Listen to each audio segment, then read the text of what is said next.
नमस्कार शेतकरी बांधवांनो.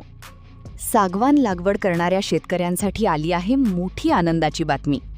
होय, आता सागवानाची झाडे तोडण्यासाठी वन विभागाची परवानगी लागणार नाही. महाराष्ट्र सरकारने घेतला आहे महत्त्वाचा निर्णय. काय बदलले, कोणाला फायदा होणार आणि वाहतुकीसाठी नियम काय असतील?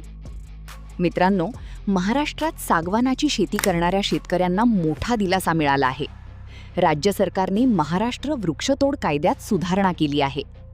या सुधारित अधिसूचनेनुसार सागवानाच्या तोडीसाठी आता वन विभागाची परवानगी आवश्यक राहणार नाही. काय होता जुना नियम? यापूर्वी शेतकऱ्यांना सागवानाची झाडे तोडण्यासाठी वन विभागाकडून परवानगी घ्यावी लागत होती. या प्रक्रियेमुळे वेळ, खर्च आणि कागदपत्रांचा त्रास सहन करावा लागत होता. अनेक शेतकऱ्यांना योग्य भाव मिळत नव्हता. शेतकऱ्यांना काय फायदा? आता शेतकरी स्वतःच्या शेतातील सागवानाची झाडे सुलभपणे तोडून विक्री करू शकतील. त्यामुळे मध्यस्थांवर अवलंबून राहावे लागणार नाही. चांगला बाजारभाव मिळण्याची शक्यता वाढेल. अनेक वर्षे जगलेल्या झाडांची योग्य किंमत मिळू शकेल. झाड तोडण्यासाठी परवानगी नाही, पण वाहतुकीसाठी नियम लागू राहू शकतात.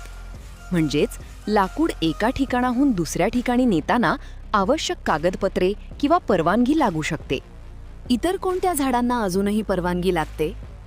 महाराष्ट्र वृक्षतोड कायद्यानुसार काही झाडांच्या तोडीसाठी अजूनही परवानगी आवश्यक आहे. उदाहरण: हिरडा, मोह, बीजा, आंबा, हळदू, तिवस, अंजन, जांभूळ, किंजळ, खैर इत्यादी. म्हणून कोणते झाड तोडण्यापूर्वी स्थानिक वन विभागाकडून माहिती घेणे आवश्यक आहे. सागवान शेतीसाठी मोठी संधी. मित्रांनो, गेल्या काही वर्षांत महाराष्ट्रात सागवान लागवड मोठ्या प्रमाणात वाढली आहे. आता हा निर्णय सागवान उत्पादक शेतकऱ्यांसाठी मोठी संधी ठरू शकतो. योग्य नियोजन केल्यास भविष्यात सागवान शेतीतून चांगले उत्पन्न मिळू शकते. तर शेतकरी बांधवांनो, सागवान तोडीसाठी परवानगीची गरज नाही हा निर्णय तुम्हाला कसा वाटला? जरूर आपले मत कॉमेंटमध्ये नक्की लिहा. व्हिडिओ उपयुक्त वाटला असेल तर लाईक करा. इतर शेतकरी मित्रांपर्यंत ही माहिती शेअर करा. आणि अशाच शेतीविषयक ताज्या बातम्या, सरकारी योजना आणि बाजारभाव अपडेटसाठी फार्मटेक राहुल चॅनलला सबस्क्राईब करायला विसरू नका. धन्यवाद.